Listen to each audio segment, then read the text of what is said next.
श्री शिवाय नमस्तुभ्यम। हर हर महादेव। दोस्तों आज की इस वीडियो में आप सुनेंगे सावन मास महत्म के 12वें अध्याय की कथा। तो आइए भगवान भोलेनाथ और माता पार्वती का ध्यान करते हुए कथा को प्रारंभ करते हैं।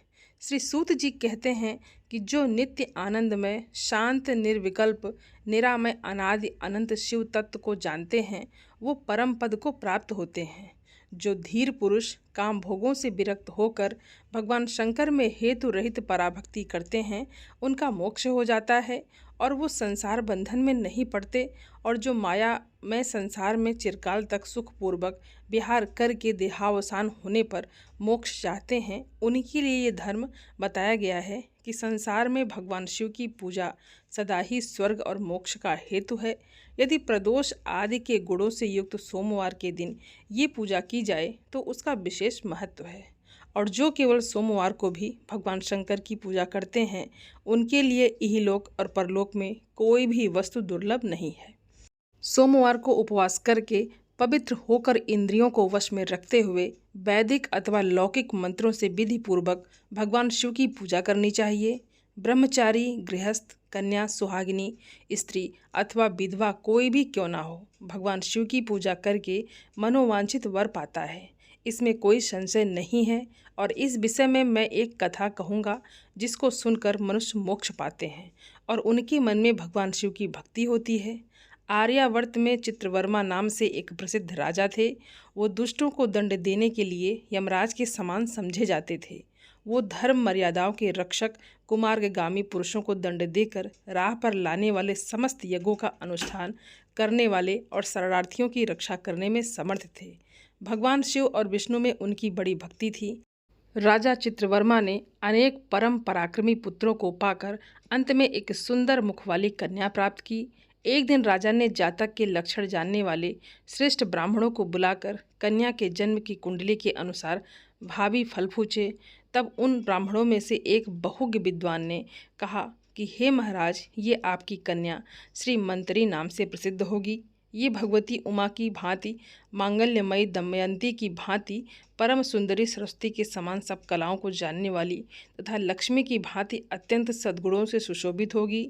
ये 10,000 वर्षों तक अपने स्वामी के साथ आनंद भोगेगी और 8 पुत्रों को जन्म देकर उत्तम सुख का उपभोग करेगी। तत्पश्चात एक दूसरे ब्राह्मण ने कहा कि ये कन्या 14वें वर्ष में विधवा हो जाएगी। ये वज्रघात के समान दारुण वचन सुनकर राजा 2 घड़ी तक चिंता में डूबे रहे। तदंतर सब ब्राह्मणों को विदा करके राजा ने कहा कि सब कुछ भाग्य के अनुसार ही होता है। ऐसा समझकर चिंता छोड़ दी।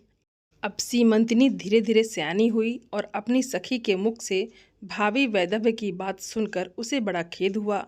उसने चिंतामग्न होकर याज्ञवल्क्य मुनि की पत्नी मैत्रेयी से पूछा कि माताजी, मैं आपके चरणों की शरण में आई हूँ, मुझे सौभाग्य बढ़ाने वाला सत्कर्म का उपदेश दीजिए। तब इस प्रकार शरण में आई हुई राजकन्या से पतिव्रता मैत्रेयी ने कहा कि सुंदरी, तू शिव सहित पार्वती जी की शरण में जा और सोमवार को एकाग्रचित होकर स्नान और उपवास पूर्वक स्वच्छ वस्त्र धारण करके शिव और पार्वती की पूजा कर। सोमवार के दिन शिव और पार्वती की आराधना करती रहे। इससे बड़ा भारी आपत्ति पड़ने पर भी तू उससे मुक्त हो जाएगी, इसमें कोई संशय नहीं है। घोर से घोर एवं भयंकर महाक्लेश में पड़कर भी शिव पूजा मत छोड़ना, इसके प्रभाव से महान भय से पार हो जाओगी। और इस प्रकार श्रीमंतिनी को आश्वासन देकर पतिव्रता मैत्री आश्रम को चली गई। राजकुमारी ने उनके कथनानुसार भगवान शिव का पूजन प्रारंभ किया। निषद देश में नल की पत्नी दमयंती के गर्भ से इंद्रसेन नामक पुत्र हुआ था और राजा इंद्रसेन के पुत्र चंद्रागत हुए। नृपश्रेष्ठ चित्रवर्मा ने राजकुमार चंद्रागत को बुलाकर गुरुजनों की आज्ञा से उन्हीं के साथ अपनी पुत्री सीमंतिनी का विवाह कर दिया। उस विवाह में बड़ा उत्सव हुआ था। विवाह के पश्चात चंद्रगति कुछ काल तक तो ससुराल में ही रहे। एक दिन राजकुमार यमुना के पार जाने के लिए कुछ मित्रों के साथ नाव पर सवार हुए। भाग्यवश नाव यमुना के भंवर में मल्लाहों सहित डूब गई और यमुना के दोनों तटों पर बड़ा भारी हाहाकार मच गया। इस दुर्घटना को देखने वाले समस्त सैनिकों के विलाप से सारा आकाश मंडल गूंज उठा। डूबने वालों में से कुछ तो मर गए और कुछ ग्राहों के पेट में चले गए। तथा राजकुमार आदि कुछ लोग उस महाजल में अदृश्य हो गए। अब ये समाचार सुनकर राजा चित्रवर्मा बड़े व्याकुल हुए और यमुना के किनारे आकर मूर्छित होकर गिर पड़े। सीमंतनी ने भी जब ये समाचार सुना तब वो अचेत होकर धरती पर गिर पड़ी। राजा इंद्रसेन भी अपने पुत्र के डूबने का समाचार पाकर रानियों सहित बहुत दुखी हुए और सुध बुध खोकर गिर पड़े। तदनंतर बड़े बूढ़ों के समझाने पर धीरे धीरे नगर में आए और फिर उन्होंने अपनी पुत्री को धीरज बंधाया। राजा चित्रवर्मा ने जल में डूबे हुए अपने दामाद का दैहिकृत वहां आए हुए उनके बंधु बांधवों से करवाया और पतिव्रता श्रीमंत्री ने चिता में बैठकर पतिलोक में जाने का विचार किया, किंतु उसके पिता ने स्नेहवश उसे रोक लिया। तब वो विधवा जीवन व्यतीत करने लगी। मुनि पत्नी मैत्रेयी ने जिस शुभ सोमवार व्रत का उपदेश दिया था उसे सदाचार परायणा श्रीमंत्री ने विधवा होने पर भी नहीं छोड़ा। इस प्रकार 14 वर्ष की आयु में अत्यंत दारुण दुख पाकर वो भगवान शिव के चरणार बिंदों का चिंतन करने लगी। शिव की आराधना करते करते उसके 3 वर्ष व्यतीत हो गए। उधर पुत्र शोक से उन्मत्त हुए राजा इंद्रसेन को बलपूर्वक दबाकर उनके भाइयों ने सारा राज्य छीन लिया और उन्हें अपनी पत्नी सहित पकड़कर कारागृह में डाल दिया। इंद्रसेन के पुत्र चंदागद यमुना के जल में डूबने पर नीचे नीचे गहराई में उतरने लगे। फिर बहुत नीचे जाने पर उन्होंने नाग बंधुओं को जल क्रीड़ा में निमग्न देखा। राजकुमार को देखकर वो भी विस्मित हुई और उन्हें पाताल लोक में ले गई। वहाँ चंद्रागद ने तक्षक नाग के परम अद्भुत रमणीय नगर में प्रवेश किया और इंद्र भवन के समान मनोहर एक सुंदर महल में देखा जो बड़े बड़े रत्नों की प्रकाशमान किरणों से उद्दीप्त हो रहा था। भगवान सूर्य के समान तेजस्वी तक्षक नाग को सभा भवन में विराजमान देखकर परम बुद्धिमान राजकुमार ने प्रणाम किया और हाथ जोड़कर खड़े हो गए। तक्षक के तेज से उनके नेत्र चौंधिया गए और नागराज ने भी मनोरम राजकुमार को देखकर उन नागिनों से पूछा कि ये कौन है और कहाँ से आया है। उन्होंने उत्तर दिया, हमने इसे यमुना जल में देखा है और इसके कुल तथा नाम का परिचय न होने के कारण आपके पास ले आई। तब तक्षक ने राजकुमार से पूछा कि तुम किसके पुत्र हो, कौन सा तुम्हारा देश है और यहाँ पर तुम्हारा कैसे आगमन हुआ है। राजपुत्र ने कहा कि भूमंडल में निषद नाम से प्रसिद्ध एक देश है, उसके स्वामी राजा नल महायशस्वी हो गए हैं। वो पुण्य श्लोक माने जाते हैं। उनके पुत्र इंद्रसेन हुए और इंद्रसेन का पुत्र मैं हुआ। मेरा नाम चंद्रागद है। मैं अभी नूतन विवाह करके ससुराल में ही टिका था और यमुना जी के जल में विहार करता हुआ दैव की प्रेरणा से डूब गया। ये नाग पत्नियाँ मुझे आपके पास ले आई हैं। जन्मांतर के उपार्जित पुण्य के प्रभाव से यहाँ मैंने आपके चरणार बिंदों का दर्शन किया। आज मैं धन्य हूँ। मेरे माता पिता कृतार्थ हो गए क्योंकि आपने दया करके मुझे देखा और मुझसे वार्तालाप किया। इस प्रकार अत्यंत मनोहर उदारतापूर्ण वचन सुनकर तक्षक ने कहा कि हे राजकुमार, तुम भय ना करो, धैर्य रखो और बताओ कि तुम संपूर्ण देवताओं में किसकी पूजा करते हो। राजकुमार ने कहा कि जो संपूर्ण देवों में महादेव कहे जाते हैं उन्हीं विश्वात्मा उमापति भगवान शिव की पूजा मैं करता हूँ, जो विधाता के भी विधाता, कारणों के भी कारण और तेजों में सर्वोत्कृष्ट तेज हैं। वो भगवान शिव मेरी परम गति हैं, जो अत्यंत निकट होकर भी पाप से दूषित चित्त वाले पुरुषों के लिए बहुत दूर हैं तथा जिनके तेज की कोई सीमा नहीं है, जो अग्नि, भूमि, वायु, जल और आकाश में भी स्थित है। वो विश्वात्मा भगवान सदाशिव हम सबके लिए परम पूजनीय हैं, जो संपूर्ण भूतों के साक्षी, सबकी आत्मा में स्थित रहने वाले परमेश्वर तथा निरंजन है। संपूर्ण संसार जिनकी इच्छा के अधीन है, मैं उन भगवान शिव की पूजा करता हूँ। ज्ञानी पुरुष जिन्हें एक आदि और पुराण पुरुष कहते हैं, गुणों के भेद से जिनमें भिन्नता की प्रतीति होती है, जिन्हें कोई तो क्षेत्रज्ञ, कोई तुरीय और कोई कूटस्थ कहते हैं, वो भगवान शिव मेरे परम आश्रय हैं, जो चैतन्य में अचिंत्य तत्व हैं, जिनके तेज का कहीं अंत नहीं है। श्रुति के नेति नेति वचनों से तदभिन्न समस्त वस्तुओं का वाद करके जिनके स्वरूप का निश्चय किया जाता है तथा आत्मज्ञानी पुरुषों के भी मन और वाणी की वृत्तियां जिनका स्पर्श नहीं कर पाती, वो ही ये भगवान शिव मेरे परम पूज्य हैं, जिनका प्रसाद पाकर साधु पुरुष अत्यंत उज्ज्वल इंद्र पद की भी अभिलाषा नहीं रखते तथा कर्मों की अर्गला अर्थात आगल और कालचक्र को लांघकर निर्भय होकर विचरते हैं। वो भगवान शिव मेरी गति हैं, जिनकी स्मृति चांडाल की योनि में जन्म पाने वाले मनुष्यों के भी समस्त पाप रूपी रोगों का नाश करती है तथा जिनका संपूर्ण रूप श्रुतियों के लिए भी ढूंढने योग्य है। उन्हीं भगवान शिव के उद्देश्य से मैं सदैव पूजा करता हूँ। देवनंदी गंगा जिनके मस्तक पर स्थान पाकर सुशोभित होती हैं, भगवती जगदम्बिका जिनके अर्धांग में निवास करती हैं, आहा तक्षक और वासुकी दोनों नागराज जिनके कानों के कुंडल हैं, वो चंद्रार शेखर भगवान शिव मेरे परम आश्रय हैं और जिनके चरण कमल वेदों के शीर्ष स्थानीय उपनिषदों में गौरवान्वित होते हैं। वेदांत की श्रुति भी जिनके चरणार बिंदु का गुणगान करती है, जिनका दिव्य स्वरूप योगियों के हृदय में सदा प्रकाशित होता रहता है तथा जिनकी सगुण मूर्ति संपूर्ण तत्वों का प्रकाश करने वाली है। गुणमयी सृष्टि पर विजय पाने वाले वो भगवान शंकर मेरे द्वारा पूजित होते हैं। राजकुमार की ये बात सुनकर तक्षक का चित्त प्रसन्न हो गया। उनके हृदय में महादेव जी के प्रति नूतन भक्ति भाव का उदय हो आया और वो उनसे इस प्रकार बोले कि हे राजेंद्र नंदन, तुम्हारा कल्याण हो। मैं तुम पर बहुत प्रसन्न हूँ, क्योंकि तुम बालक होकर भी सर्वोत्कृष्ट परात्पर शिव तत्व को जानते हो। देखो, ये रत्नमय लोक है, ये मनोहर नेत्रों वाली युवतियाँ हैं, ये मनोवांछित कामना पूर्ण करने वाले कल्प वृक्ष हैं तथा ये अमृतमयी जल से भरी हुई बावलियाँ हैं। यहाँ मृत्यु का दारुण भय नहीं है, बुढ़ापा और रोग से यहाँ किसी को पीड़ा नहीं होती है। तुम इच्छानुसार यहीं बिहरो और यथायोग्य सुख भोग का उपभोग करो। नागराज के ऐसा कहने पर राजकुमार हाथ जोड़कर बोले कि हे नागराज, मैंने समय पर विवाह किया है, मेरी पत्नी उत्तम व्रत का पालन करने वाली और शिव पूजा परायणा है और मैं अपने माता पिता का इकलौता पुत्र हूँ और वो सब लोग इस समय मुझे मरा हुआ मानकर महान शोक से घिर गए होंगे। अतः मुझे किसी भी प्रकार यहाँ अधिक समय तक नहीं ठहरना चाहिए। आप कृपा करके मुझे उसी मनुष्यलोक में पुनः पहुँचा दें। तब नागराज तक्षक ने कहा, हे राजकुमार, तुम जब जब मेरी याद करोगे तब तब तुम्हारे सामने प्रकट हो जाऊंगा। ऐसा कहकर उन्होंने राजकुमार को एक सुंदर अश्व भेंट किया, जो इच्छा के अनुसार चलने वाला था। अनेक प्रकार के द्वीपों, समुद्रों और लोकों में उसकी अप्रतिहत गति थी। इसके सिवा उन्हें रत्नमय आभूषण, दिव्य वस्त्र एवं दिव्य अलंकार भेंट किए। उनकी सहायता के लिए सारी व्यवस्था करने के पश्चात तक्षक ने जाओ कहकर प्रेम पूर्वक उन्हें विदा किया। तब चंद्रागत उस घोड़े पर सवार होकर निकले और थोड़ी ही देर में यमुना के जल से बाहर आकर उस दिव्य अश्व पर चढ़े हुए ही नदी के रमणीय तट पर घूमने लगे। इसी समय पतिव्रता सीमांतिनी अपनी सखियों से घिरी हुई वहां स्नान करने के लिए आई और उसने यमुना के तट पर मनुष्य रूपधारी नागकुमार के साथ भ्रमण करते हुए राजकुमार चंद्रागत को देखा। दिव्य अश्व पर आरूढ़ हुए अपूर्व आकार वाले उन राजकुमार को देखकर वो उन्हीं की ओर दृष्टि लगाए खड़ी हो गई। उसे देखकर चंद्रागत ने मन ही मन विचार किया कि जान पड़ता है इसे मैंने पहले भी कहीं देखा है। तत्पश्चात वो घोड़े से उतरकर नदी के किनारे आ बैठे और उस सुंदरी को बुलाकर समीप बैठाकर पूछा कि तुम कौन हो, किसकी स्त्री और किसकी कन्या हो। सीमंतनी लज्जावश स्वयं कुछ न बोल सकी। तब उसकी सखी ने ये सब बातें बताई कि इसका नाम सीमंतनी है, ये निषद राज इंद्रसेन की पुत्रवधू यवराज चंद्रागत की रानी तथा महाराज चित्रवर्मा की पुत्री है।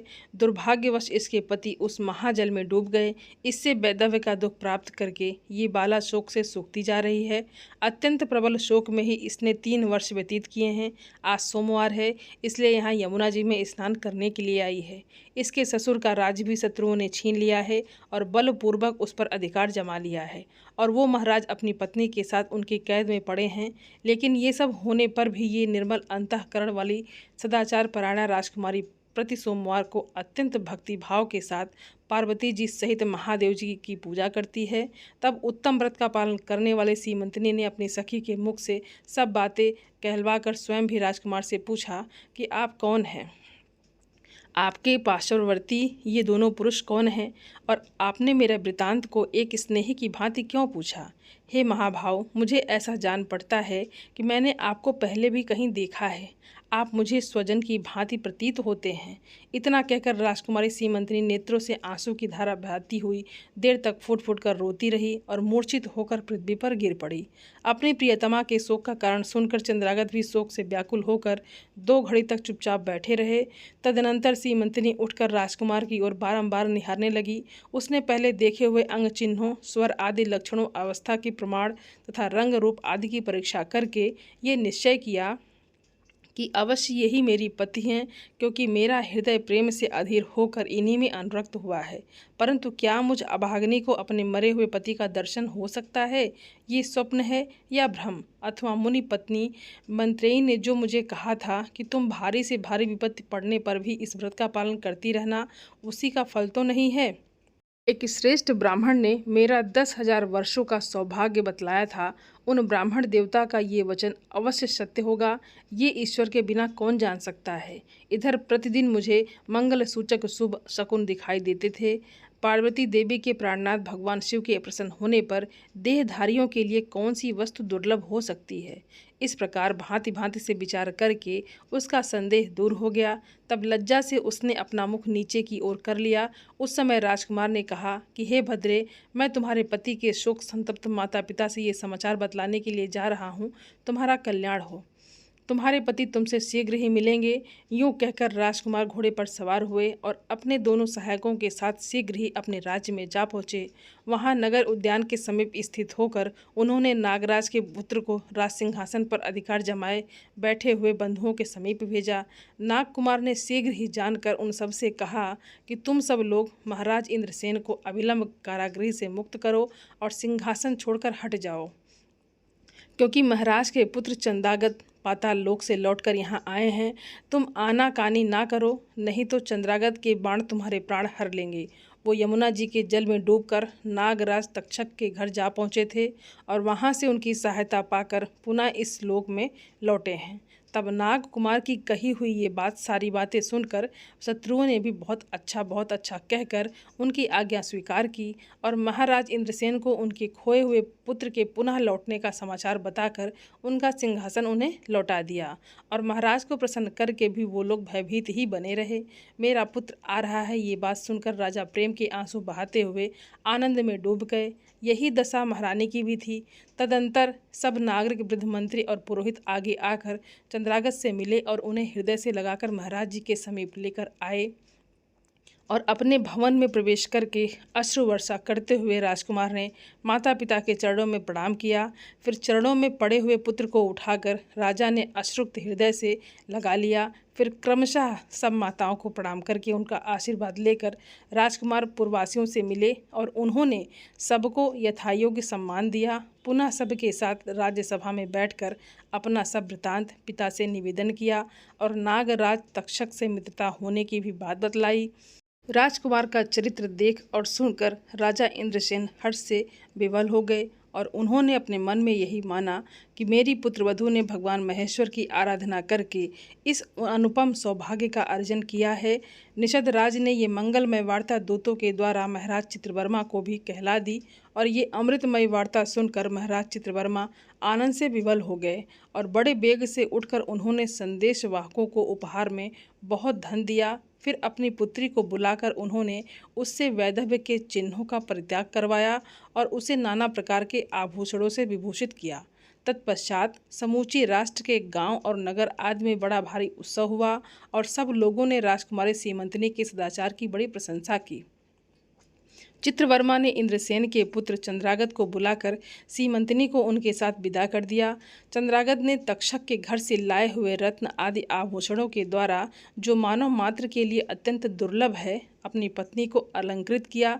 तपे हुए स्वर्ण के समान सुशोभित 40 कोस तक जाने वाली सुगंध से युक्त दिव्य अंगराग से सीमंतनी की बड़ी शोभा हो रही थी और कमल के केसर के समान रंग वाले कल्प वृक्ष के पुष्पों से बनी हुई और कभी ना कुम्हलाने वाली माला भी सती सीमंतनी की शोभा बढ़ा रही थी। इस प्रकार शुभ मुहूर्त में अपनी पत्नी को साथ लेकर स्वससुर की आज्ञा से चंद्रागत पुनः अपनी नगरी में आए। महाराज इंद्रसेन ने अपने पुत्र को राज सिंहासन पर बिठाकर तपस्या द्वारा भगवान शिव की आराधना करके योगी पुरुषों को उपलब्ध होने वाली उत्तम गति की प्राप्ति की और राजा चंद्रागत ने अपनी धर्मपत्नी सीमंतनी के साथ 10,000 वर्षों तक नाना प्रकार के विषयों का उपभोग किया। उन्होंने 8 पुत्रों और 1 कन्या को जन्म दिया। सीमंतनी प्रतिदिन भगवान महेश्वर की पूजा करती हुई अपने स्वामी के साथ सुखपूर्वक रहने लगी। उसने सोमवार व्रत के प्रभाव से अपना खोया हुआ सौभाग्य प्राप्त कर लिया। दोस्तों, आज की कथा यहीं पर समाप्त होती है और उम्मीद करती हूँ ये वीडियो आप सभी लोगों को बहुत अच्छी लगी होगी। और आप सभी सनातनी भाई बहनों से मेरा विनम्र निवेदन है, मेरे चैनल को सब्सक्राइब ज़रूर कर लें और वीडियो को लाइक और अपने फैमिली फ्रेंड के साथ शेयर ज़रूर करें। आप सभी को हर हर महादेव। धन्यवाद दोस्तों।